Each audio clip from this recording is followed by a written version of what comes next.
We're all doing this morning. I have a really exciting guest that is actually tuned in all the way from the States, Jim Frawley. Super excited to have you here. Just a little bit about Jim Frawley if you don't know who he is. So Jim Frawley, he owns a business called Bellwether, and he's a strategic consultant for organizations and needing an end-to-end partner to combat fast evolving economy.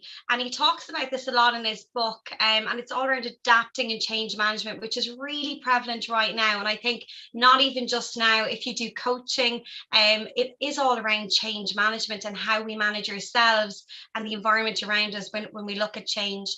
And he really looks at organizational design, talent planning, and business management. He's an executive coach and he works with leaders to accelerate their career into the C-suite. So he has really that corporate top level experience behind him. He's 20 years experience, so he really understands those pain points within that executive area and field. And he's a lot of understanding around people and processes and how that works. And he's a leadership speaker as well, so he does a lot of talks around this. He has his own podcast as well. Check it out. I was listening to these great hints and tips. If you are working with teams, great bite-sized information there to really take away in nuggets that you can use in everyday managing in the workplace. I'm really excited to talk to him today. We're going to really talk around psychological safety in the workplace, culture in the workplace, and how we really adapt, I suppose, when things are up against us. And before we went live, we were talking a little bit around the Great Resignation and how to retain talent and people within the workplace. So super excited to have you on, Jim. I'm excited to be here. I'm going to save this introduction because it's very, very good. I love it. Thank you so much. So thoughts, I suppose, around, obviously you're in the States. It's still a global thing at the moment. I'm based here in Ireland, and you know, we have an issue at the moment in retail and hospitality across the board with really retaining staff and keeping them engaged and in the workplace. And a lot of them are leaving right now. I suppose, what is your thoughts around there? What do you think that that organizations can do to retain their staff? It's a loaded question. There's a lot you can do, but it's, I feel that if you're struggling to keep people now, whatever you're doing is almost too little, too late. The people who have decided to leave a long time ago. And now they're taking a paycheck because it's difficult to find people. There's a lot of money out there in the marketplace to find really, really good people. The challenge organizations are going to have is the best people are getting those higher paychecks somewhere else. So those are the people that are leaving, and those are the people you don't want to leave. So first and foremost, when I speak to organizations about retention and keeping the right kind of people in place, is engaging them in discussion on what it is exactly that they want to do. So we're trying to fit this square peg into a round hole, dictate what it is that people want. Oh, people want this. People want to stay at home. People want to get paid more. People want, all of these things. But everybody's motivated by something different. And so engaging and starting the conversation and completely rethinking the way that we're thinking about our people, that's ultimately where we need to get. Why do you have people working there? What are you doing to measure their success? What's the path that they're going to be on? And how do you give them the skill set to dictate it themselves? People ultimately want control. They want two things, really. They want control over their career. They don't know how to get it, but they also want to feel like the organization has their back. And so engaging them in that discussion and making them feel like they're heard and recognizing that they're heard is that's what they're really looking for. I know plenty of people who are staying in jobs for less money because the organization has their back and they feel like they're in a really, really good place with their company. They get the flexibility they want. They've got families at home. They're comfortable with where they are. And so they have the environment in place that they actually want to stay in. Really interesting. So taken from that, it's about creating an environment really that inhibits people to have that autonomy almost to have a little bit of input into that. I've worked with a lot of organizations, and what can happen sometimes is we have marketing, we've HR, and they all work in silos, and we implement things like, behavioral values from a HR piece or whatever that might be. And they're really good. They sound amazing, but they get stuck in that area. And then we might do a project in marketing around it, or there might be a real buzz for the first couple of weeks, but it just really loses momentum. how do companies keep that going, I suppose? Because for me, it was always the top down, really, because the guys on the front line that are trying to implement that, they can only do so much with the resources that they have, Jim. And I used to find even, we would get it from above us, and we'd be like, right, okay, well, it sounds amazing, but like, how does it affect me and everyone else on a day-to-day basis? You know what I mean? Like, these are Right. great things to have, but like, I suppose, and part of me kind of thinks sometimes, is it just the buzzwords that's really getting people, how is it really applicable? Looking at scenarios for me personally, right? How does it fit in to the day-to-day running of the business? We want people to be authentic. We're throwing around these words like authentic leadership, yeah, it's great in theory, but like, what does that mean? It means something it means different to different people. It's a different meaning and holding, I think, a little bit. And I think sometimes we forget that. We look at it like a blanket approach. This is it, we lose that individualist approach to certain things with people. I think we nearly look at everyone as the same. Does that make sense, Jim? Yeah, absolutely. And it's where most of these programs really fail. Yeah. When you sit at organizations and you take a look at the people creating these programs, Yeah. there's this weird dynamic of, we have to pitch and sell management, who's very philosophical and theory based on what it is we want to do. But it falls down in, how is this actually going to be applicable in the workplace? I make jokes about, a lot of coaches who come in, they know all about the theory, but they've never worked in an office. And so, it's not going to work. And so it's great. And you could do this kind of talk in circles, and we're going to talk about resiliency, and we're going to talk about authenticity, and we're going to talk about all these different things. But at the end of the day, when I'm sitting here crunching on my computer or working with a client or whatever it is, that's irrelevant to whatever it is that I need to get done today. And what we need to do, and the challenge with profiling people and giving personality assessments, and it's all the same, is we don't go far enough. Yeah. And we could tell them what we're hoping to do from an organizational perspective and why it's beneficial from the organizational perspective. But we need to teach people how to internalize that and say, this is how it's beneficial for me. When I was in corporate, 15, 20 years in corporate, I was so frustrated with exactly that. I hated, it was just almost false promises, ridiculous kind of theory things. I began to resent it. And everybody sitting around the water cooler is talking about the same thing. Like, here we go again, another one of these buzzwords.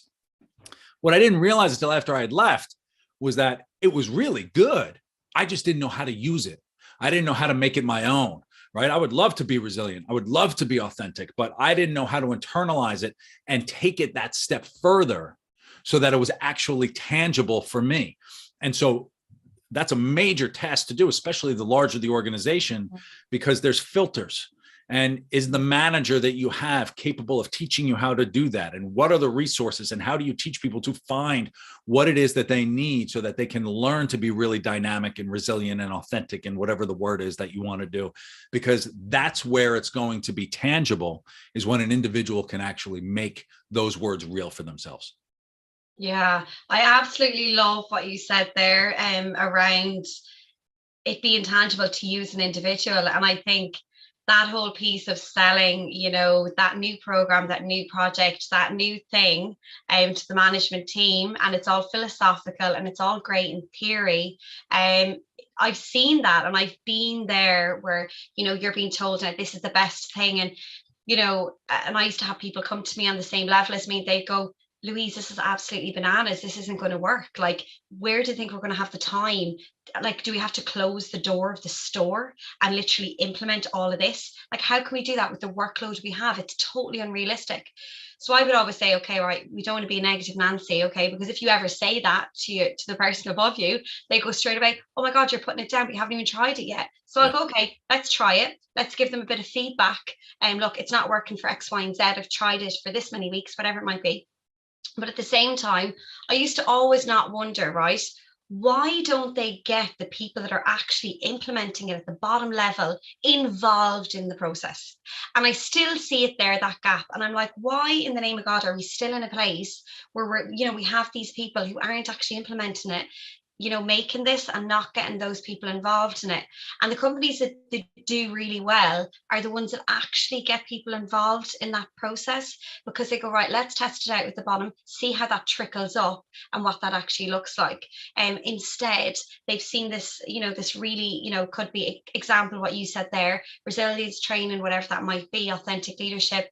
They put people on these training programs, they go off site for a few days, they get everyone super excited about it. Everyone comes back going, yeah, I've learned something. But then what we haven't really looked at is we haven't looked at giving them the time to implement it, and we haven't given them strategies around implemented it. We've given them the theory of it. So now I'm back in my desk again, or back in my shop floor again as a manager, and I'm going, right, they've told me all this great stuff, but now I'm dealing with the day-to-day problems they're coming up against, fast and heavy. And all of that now has gotten parked. And, within a few weeks, that information is lost and it's gone. And I've done absolutely nothing with it. I feel frustrated because I actually really liked the ideas, but I now haven't had the opportunity to implement them. And now we're back to square one again. And we're going to do another management program in a year's time again with the same stuff, but packaged differently, Right. It's like a hamster wheel. It is, and it goes on and on and on, and everybody gets frustrated. When we structure these, you're absolutely right with co-creating whatever the program is. And if you want the reason any change management program fails, the reason these training programs fail is people reject it, whether they don't like the change or they're just not capable of making the change and they don't have the resources to do it. Most of my engagements, we'll sit there, we'll do the workshop. It has to be experiential. Everybody has to put their personal stamp on it. It can't just be a presentation from a managerial standpoint, but there has to be a follow-up. And the follow-up has to be, what changes have you implemented? Maybe a month later, maybe 2 months later, what changes have you implemented? We're testing behaviors. Did it work? Did it not? What's working for this person? What's working for that person? And engaging that conversation so that they can continue to grow it over time, so that the next year when you're doing the management training, coaching, whatever workshop you're doing, it's building upon the previous year. And it's almost this ongoing business case that you're watching and aware of the evolution of the business that everybody's involved in. Do you think organizations when they're doing these trainings, when they're doing this, they put a focus more on the change and the outcomes of the change? Do you think that they're missing that a lot of the time? Well, a lot of times, if we're talking about change management, too often the focus is on the change that has to happen, right? And it's externally focused. What change is happening to the organization and what change is happening to the individual, and we're focused externally. And the way to deal with macro change is to focus on the micro individual and what resources do they have to respond to that particular change that they need to do. So if an organization is trying to say, we want to reorg the group and we're going to change this process and we're going to do X, Y, Z, all of this comes down to each component link in that chain. How are they going to be able to internalize this, make their impact, and implement it that way? So any macro change has to follow and focus on the individual and how they're actually able to be internalizing it and implementing it and focusing on it that way. Yeah, definitely. I think for me personally, and just, I suppose, to give an example, I worked in an organization before, and I worked with someone that was in that organization for a very long time. And I came in new to that business and I had all these ideas and I was super excited. I was going to change everything. But that person above me really didn't want any change. They wanted things left the way they were because they were in that organization for 15 plus years. This is the way they'd done it. And it's quite hard, I think, if you have the next line above you. So even if you have someone at a certain level that's open to that change, it's adaptable. And if you have someone above them that doesn't want that change, that resistance can be quite hard to understand and to actually implement.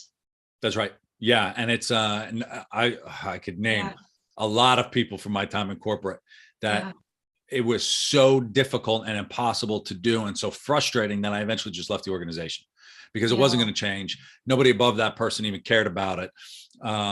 And we forget, especially with the pandemic, most people, their view into the culture of the organization, the change of the organization, the view of the organization, and what we're desiring to change there is a very narrow filter, and it's that person's manager. It's their one view into the organization.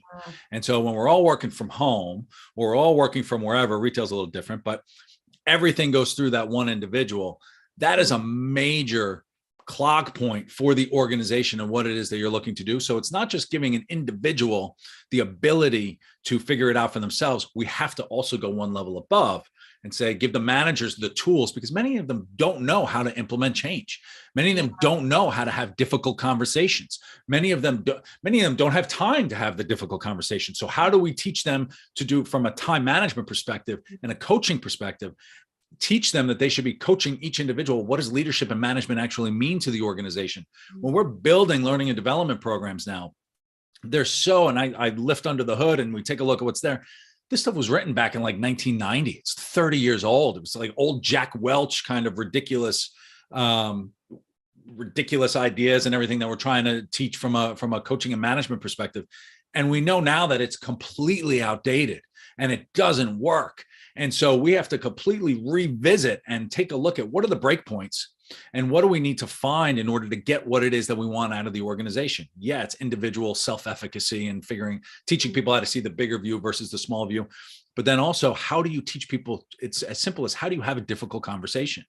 How do you ask people for the feedback that you actually want? One of the biggest complaints I get from individual clients is, I'm not getting the feedback that I need in order to get better. Say, well, what are you doing to get that feedback? Because if you're going to sit and wait for somebody else, you're never going to get it. So how are we teaching these people to figure out the steps that they need to take in order to get what they need to push whatever agenda needs to be pushed? There's a combination of personal capability and the business ideal that we're trying to promote. And most people aren't able to pair those two. That's what I like to do, is the personal capability and the business ideal. And how do we mesh those two together? Yeah, I think I do think that the whole asking for feedback, I think sometimes when people do that, I think the people that is asking, can I have feedback? The other person has a look of fear in their face from previous experience of even my own self. Like when I used to ask for feedback, I would get, oh, no, but everything's brilliant. Right. How am I doing? Oh, you're great. Yeah, don't worry about it. Yeah, don't worry. Yeah. As in, oh my God, like where is this conversation going to lead to? It's this kind of fear of, well, it's nearly pitched still as a negative. If we're talking feedback, it must be a negative place or it's not that, if we're saying you done well, we don't actually do that in a feedback way. We go, oh, you're doing really well. And that's the end of it. Whereas we should be putting our feedback and giving it, well, why did you do well? Well, what did you do? How did you implement it? And I think, for me, I still see that with managers. And it goes back to what you said there. I think in retail, especially, Jim, and this is what I've seen through the past couple of years, and it might be different, it's probably different in your area, but in retail, in order for you to progress in your pay scale, you need to move up. Okay. Yeah. So what ends up happening is people get promoted because they're a good worker. Not necessarily do they have the people skills to manage, but they're a good worker. So she's really, really good. She stays behind. She gets all the work done. She does this, and this. Her KPIs are really good. Her individual KPIs are good. Okay. But now we're going to promote her to manage a team. And now she's to manage the team and their KPIs. Okay. So that's very different to them managing themselves. Now they have to manage other people, and they're not being given the training. They're being thrown into the job because, you know what, that line manager, they're performing really well in the role. What we're not realizing is, it's for a staff member to be well in the role, that doesn't mean that they're ready or they have the people skills to move into that manager position. And historically, that's always been the case in that industry, that you promote because you're a good worker. And that's where what ends up happening is that person gets promoted. They don't have the capability or the competence to actually, do well in the role. And they either get really demotivated and they leave because the pressure is too much for them, or they stay in the role and they're firefighting. Yeah. Yep. And that's what ends up happening. And so you're absolutely right. There's, from a manager perspective versus a doer perspective, yes, two very different skill sets.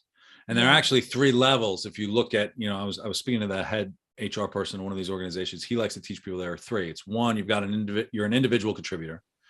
Two is you've got a team mentality.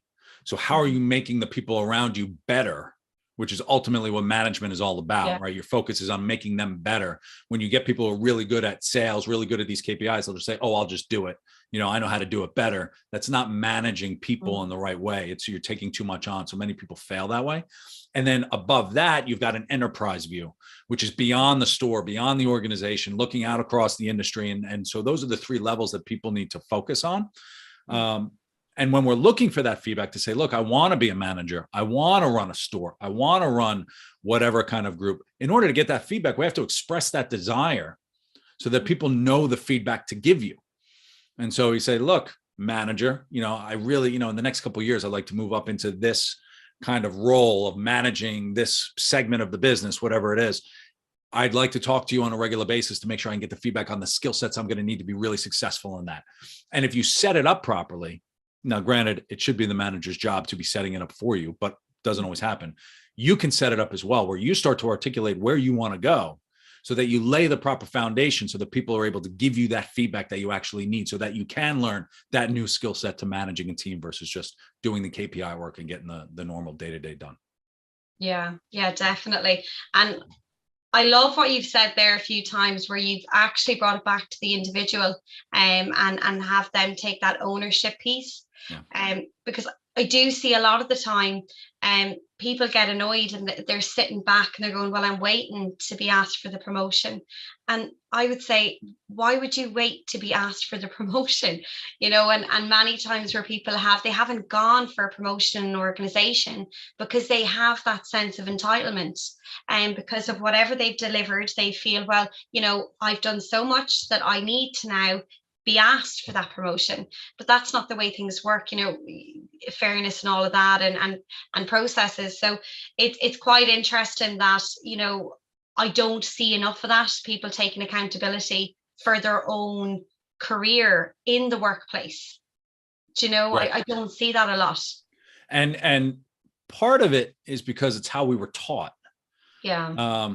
We're always told, if you work really hard, it'll pay off. You'll get your promotion. Work really hard and you'll get recognized for your work. It's a load of BS. It's not going to happen. Many people say, oh, I didn't want to put my name in the hat because I wanted to be humble. And I didn't want people to think I was too arrogant. And they find all of these reasons. But ultimately, if you don't do it, somebody else will, and they're going to take it. And it's the person who takes it that gets whatever. A person who raises their hand, puts their head up, says, I want that. They're the one that's going to get it. Most people aren't thinking about where you need to go. Most people aren't thinking about giving you a promotion because they're thinking about themselves and what their next role is. They don't have the time or capacity or anything to worry about the 15 people on their team and thinking about, are they getting, who's going to, how do I promote this person? How do I promote this person? It just doesn't happen that way. So you have to articulate and take whatever it is that you want. And that's not an arrogance thing. It's certainly a confidence thing, but to express a desire, give yourself the agency to say, I want something. And starting that conversation to say, how do I get it? And using your manager as one tool to get to that next level. That's one person who can give you feedback, who could potentially put a good buzz in somebody else's ear. Your manager is a utensil for you. Yeah. And that person should be helping you get to whatever it is, but you ultimately have to dictate where it is that you want to go.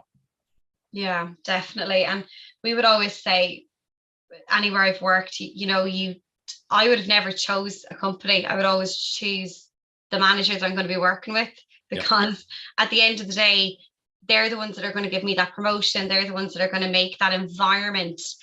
And if I do need support, that's who I'm going to need. It's that personality piece for me anyways, as an individual. And going back to what you said there, which I thought was great, was around, they are the representation of the organization. That manager that you said there a while ago, they are that whole organization to that individual.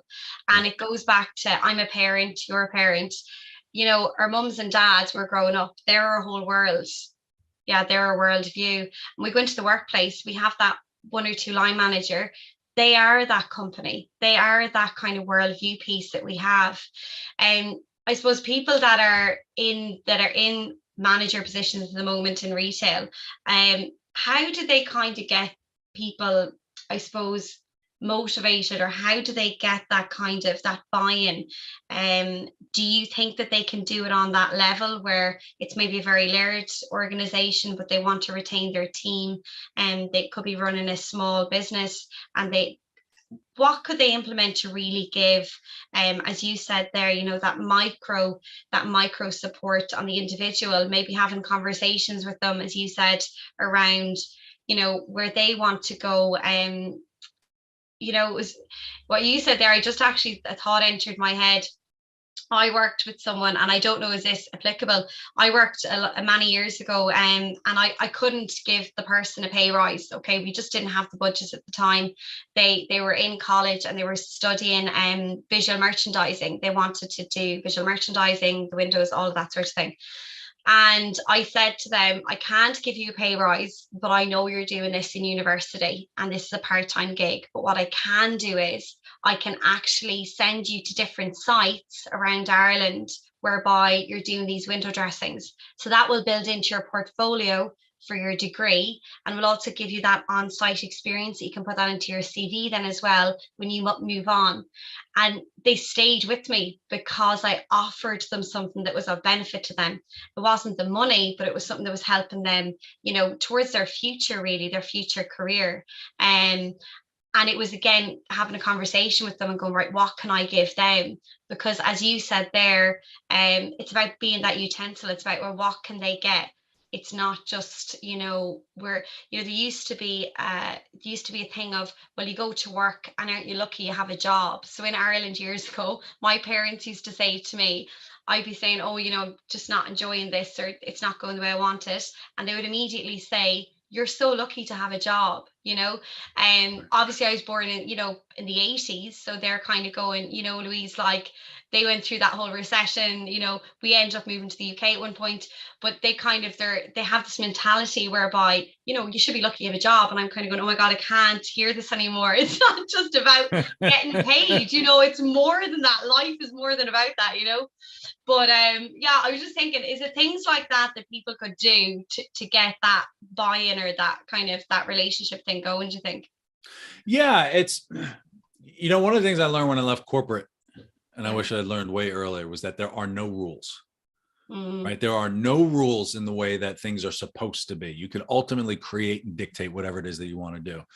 To get the feedback and buy-in from your teams, I would say, the first thing you have to do is create the foundation so that a conversation can happen. Yeah. And what I mean by that is, if you're managing 15 people, recognize, one, that you're in a position of power over these people. So you actually have to do the work to get them to share and open up what their hopes and desires are. People are intimidated by it. So in order to do that, it's more than just an annual review of how they're doing. It's an ongoing, maybe quarterly conversation with everybody, saying, and it may not just be to give feedback. It may just be, hey, each quarter I want to talk to everybody about what's going on. What can I do to help? What's great in your job, what's not, and come up with maybe 4 or 5 questions on your own that you can really ask them to get them to engage. And plenty of them are online. If you Google, you could find plenty of questions to say, how do you get people to talk about what it is that they want to do within the organization? But you have to be sincere about it. This can't just be a check the box thing.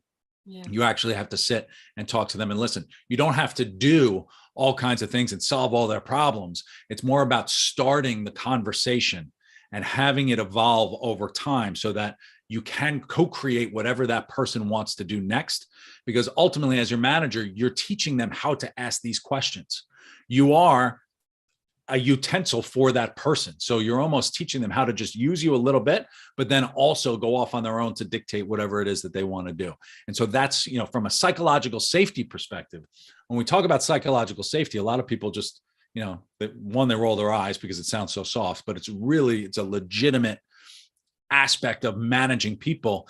And it's giving them a voice and allowing them to articulate what it is without a fear of, being embarrassed or humiliated or whatever it is. I want to run this business one day. Let them say that. That's fantastic. You want that person on your team because they're going to be a learner. And how do you ask them what they're learning and ask them how they're developing? People get excited when they're learning something new. And when they're able to articulate things and say things, that's going to make them do it. 99% of the advice we get from other people, we don't take it. because it's not for us. It's disingenuous. But when we articulate that advice and say it for ourselves, all of a sudden we're much more excited about doing something and we're willing to accept it. Definitely. And I think that's where the coaching comes in, and those kind of conversations where they're not being led by that manager. We're not looking for something. We're not looking to hear. I think sometimes we have conversations and we're looking to hear something that we want to hear, instead of really seeing where are they at in this process and meeting them where they're at right now in that moment in time. And I definitely think, I worked for a lot of places where people used to be afraid of the annual appraisal because it was all a scoring system. It was, you'd see a couple of weeks before the appraisal, people will be panicking. They'd be looking at their KPIs and they'd be biting their nails, and that you could see the look at, and it was the way it was structured in the organization. It wasn't a real measurement tool because it was, we're going to measure this aspect, but a lot of the time it doesn't measure the invisibles, the attitudes and the behaviors. I don't see enough of that, do they, when we launch new initiative, do they really help support implementing that in the business? Do we give people kudos for that? If someone is sick and they're coming in and covering, do we give them kudos for being flexible, for supporting their colleagues that are maybe out sick or something has happened? Those people that go around and they're, as I say, they're the unseen leaders where they get everyone together and pumped. Do we give them kudos for that, or do we just look at the metrics? And a lot of the time I used to see some of the people that weren't delivering the best KPIs, but they were really, really great at getting the team when they were having a down day, they'd bring them up. So you wouldn't see the KPIs, but if you watched them and observed them, they were doing a lot more than that. They were getting those high achievers to actually go above and beyond. So I think those are the kind of things that we don't see enough of. And touching around psychological safety in your book is around change and adapting change. Can you talk a little bit about your book and I suppose where it came from? Where was the motivation behind even starting it? Yeah, it's called Adapting in Motion, Finding Your Place in the New Economy. It's ultimately what it became was a book on how do you manage change when you don't know what change is coming. Right? Change happens so quickly that if you're in a reactive state, you're just not going to survive, right? And you're not going to evolve as quickly as possible. And when I think about the pandemic hitting, companies that were ready for online shopping and everything else skyrocketed, and the ones who were trying to struggle to get it probably aren't in business anymore. So how do you get people ready to adapt to change when they don't know what change is coming? And so the impetus for writing it, I always wanted to write a book, and I was traveling so much, probably about 10 years ago. And I just started writing on the plane and writing ideas. And once the pandemic hit, I finally said, I'm going to sit down and actually just do it. And so got up at 3 every morning and just wrote. And that's what it came into. And so it was very prescient because it was the middle of the pandemic, adapting to change. And so it was all of the things that I wish I had known years ago, back when I was in corporate. And if I had a coach back in corporate, if I had done all of these things back in corporate, I probably would have taken a very different path potentially. But there were just a lot of things. It was almost cathartic for me, almost teaching myself, this is what you need to do in order to adapt to change. And is it based on your own experiences, Jim, what you've kind of gone through and how you've maybe adapted and the learnings you've taken both in your career in corporate and coaching as well? Yeah, it's, when we take a look at any kind of change, it's an arc. And so it starts with awareness, what change is happening, and you're aware that things are happening too quickly. Your business can't respond quickly enough. Your team's not responding quickly enough. And we know technology is evolving faster than we can, really keep up. So all of these things, that's fine. That's external, kind of like what we were talking before. You can't adapt that. So how do you get ready to adapt to those types of things? So the next up from awareness, you go to preparation. And how do you prepare yourself? Everything from the food you are eating affects the way that you think, to your social networks are getting you to where you need to go. So from a physical, mental, social standpoint, financial standpoint, how are you preparing yourself for whatever change is coming down the pike? And from there, once you feel like you've got almost a grid of preparation, you then focus on learning. What does humility actually look like? And how do you become a learner? And how do you ask really, really good questions? Because the greatest leaders that I know are the ones who can ask really, really good questions, and they recognize their limits of what they know and where to go, and who are the people who are going to help them get to whatever that next level is. And beyond learning then is you're making good decisions. It's wisdom. I've learned a lot. I've prepared appropriately. These are the best decisions I can make in the moment. And it's this ongoing process of awareness, preparing, learning, and wisdom. Do it again, do it again, do it again. And that's your cycle to respond to change. Really interesting. Yeah, definitely the awareness piece is something that even I've gone into my own business full time, and it's a huge journey. I reflective practice a lot. I think we can learn a lot from ourselves if we look a little bit within where our thoughts are coming from, and how they're manifesting in different parts of the day in our life. So fast forward, so you've come out of your corporate career, and what would you say was the biggest hurdle? And just for people listening in, maybe that's because a lot of people, obviously we have the great resignation that's happening, and a lot of people are unhappy in their jobs, and they want to maybe move, and they're in that transition period where they're maybe figuring out that the job they were in paid the bills, but it just didn't necessarily fulfill them. It didn't necessarily maybe meet their purpose in life, or they're feeling very conflicted in that way. What would you say would be your kind of looking back, right? That's kind of where I transitioned then. What was going through your head, or how did that happen? Yeah, it was so my career was primarily in the financial industry, and full of burnout. I was doing PR for the banks during the financial crisis. I was doing executive communications, business strategy, and it was a lot of work. And I didn't want to do it. I could do the work. I was really good at the work, but I had no vision. I couldn't see where it was that I actually wanted to go. And I remember one of my bosses looking at me saying, "You could run any business at this bank. Tell me what it is and you can have it." And I said, I don't want to do it. It's just not what I want to do. So when I left and started my business, and I had a plan before I left, I went, got certified at Columbia from being a coach. And I went to a coach to talk about putting together a business plan and all of that. The first thing I had to learn was unlearning all of the things at corporate, because it was just bad behaviors in corporate in general. And a lot of the assumptions that we make, especially after a 20-year career, you just sit there and you say, why am I doing things this way? And really starting to question that. I still, to this day, I mean, that was 8 years ago. I still, to this day, sometimes think about going back to corporate because the money's so good. Right. You could go back to corporate and there you still have to pay bills. And there is a lot of work that comes to being an entrepreneur. You have to do everything. You have to do marketing. You have to do administrative. You have to deliver the product. You have to sell the product. You have to do all of these. So I would almost say in some respects, corporate's more easy, but you're also giving up a portion of yourself potentially to get that ease in the money. And so what's that balance? And everybody's different. Some people prefer one thing versus the other. But that's, the big change is you have to do everything, unlearn what you learned in corporate. And it's, enjoy the ride. It's difficult, but it's fun.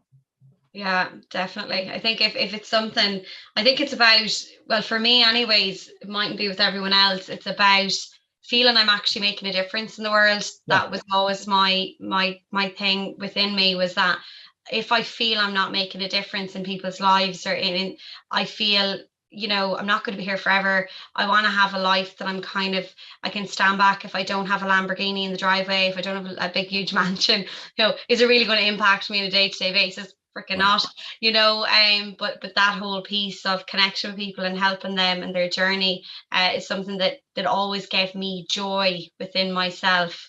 And I think that was the deciding factor for me personally, was having that autonomy, like you talked there about, and control, and to control my own life and the outputs that it's going to have. Definitely. Yeah. And when you sit, and I mean, it's ultimately what you're looking for is perspective.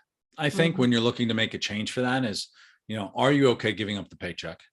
But most of your social circle is probably in a similar tax bracket as what you are, right? So are you okay stepping back from that, at least for a little while? But also recognize, when I started, I guess it was 8 years ago, I was in my mid to late 30s. I had another 30 years of working. There was no way I was going to do that at a bank. There was just no way I was going to spend another 20, 30 years. And I think a lot of people with the Great Resignation are starting to recognize that. I also see a lot of people going back to corporate because they made the effort and they say, you know what, this actually isn't what I thought it was going to be. And they're going back. So, but in a matter of perspective, do you want to spend the next 20, 30 years? If it is going to be in corporate, that's fine. You could do that. But when you figure out the perspective of what it is you actually want, is corporate a tool to get you to do whatever it is to take your kids on vacation every year? Fine. Okay. If you have a desire to get your kids into college and do all that stuff, that paycheck is helping you do that. And we have to step back and say, it's not just a job, it's also funding whatever it is that I actually want to do with my life. Then that's fine. And for many people that works, and people are starting to create their boundaries and putting their work in that type of place to say, look, you're a utensil. I'm happy to give you the work. I'm happy to give you some time, but I'm not going to give you my weekends because that's going back to my family and everything else. So people are able to get that perspective without leaving corporate, but understand what's actually really, really important to them. Yeah, I think what has been great around the COVID and the resignation, all of that, I think people are finally starting to look for more from their employers. People are finally starting to ask for more, and we're not just taking whatever is being given to us from that. And I think my hope would be that more organizations are, involving those people a lot more in those decisions, that it's not just at a board level, that we're actually looking at people outside of that boardroom to get involved in that decision making process, or even just to have feedback around the decisions they're making, because I think it really makes a difference in the culture in an organization when you have different departments at different levels, and very much in especially in the industry I've been in, you have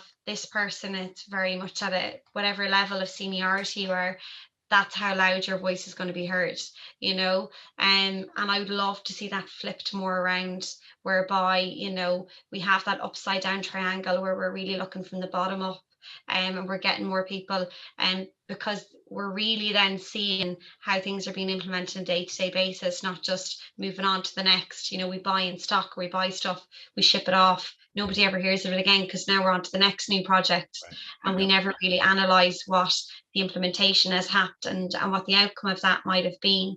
So I really hope with this recession thing that we're really looking for innovation within companies at a lower level, and we're looking for that entrepreneurship that everyone has within themselves, but tapping into that more with the individuals in that workplace, instead of depending on where your ranking is. Yeah, it's and I a lot of the companies I'm working with now are starting to embrace that, where they're saying, we have employees, but it's almost like entrepreneurs in residence. And when you're working from home or working virtually, it's a whole new skill set to articulate your value. And many people are having a hard time articulating their value. And that's part of the entrepreneurship of working from home and saying, this is what I'm doing for the organization. This is what warrants my $150,000, $200,000 paycheck, and having people able to do that. I think that's going to be a future of work for a lot of organizations, to say, we don't hire just employees, we're hiring entrepreneurs with specialties, and this is how they're going to move around the organization. Yeah, I love that. And I think it's that, to me, is going to be so key with where things are going. We're going to hire, so you're really good, could be, I don't know, you're a manager, but you're really, really good on social media. So, we're going to put you in that position. But, if you want to go into that social media, we're really tapping into people's individual talents, as opposed to, this is the job spec, this is how you're going to do, instead of putting people into boxes, that we break that box down a little bit and we look at, right, what is their skill set and how best can we utilize that in our business, and to really tap into that, because I think for a long time we didn't do that. It was, we want, this is what we wanted, we don't want to hear about anything else, and because this is the way it is, this is the box you're going to stay in. So I think that entrepreneurship piece will really, I think it'll bring organizations to another level. And it's going to be a whole new skill set for people to learn. I mean, it's not even going to be dictating based on skill set. You're going to move the dictation out of it and say, this is the project and direction we're going into, and have people pitch to say, I want to be on that project. I want to be on that project. I want to be the accountant for that project. I want to be the marketer for that project. And now all of a sudden you really have to learn how to articulate your value. And it's a completely new way to work and way to think about going into the office. Yeah, it's more facilitative as opposed to prescriptive. Definitely. Right. Yeah, with that. I've loved talking to you, Jim. You're really interesting. You've so many different perspectives and views on all of this, and it's really interesting to see your take on it, because just even from a learning and development, I can hear from all the different things and stories that you have. It's really, really interesting. So I really appreciate you coming on this morning. Thank you so much. Thank you so much. You're welcome, Jim. Please check out Jim Frawley and check out his book. It's absolutely amazing. And his podcast is fantastic. And Bellwether. Jim, you're absolutely amazing. And thank you for coming on this morning. And I really appreciate it. Thank you so much. Thanks.